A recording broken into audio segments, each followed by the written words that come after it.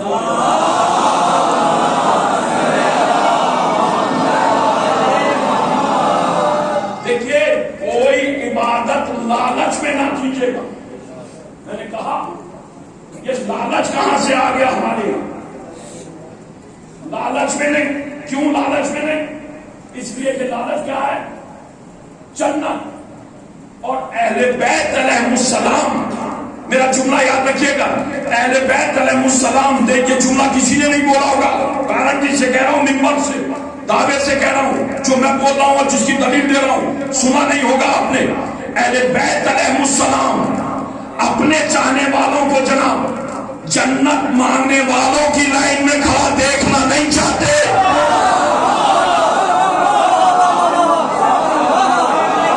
اہل بیت علیہ السلام اپنے چاہنے والوں کو جنت مانگنے والوں کی لائن میں کھڑا دیکھنا نہیں چاہتے. وہ یہ چاہتے ہیں آپ جنت مانگنے والوں میں کھڑے نہ ہو،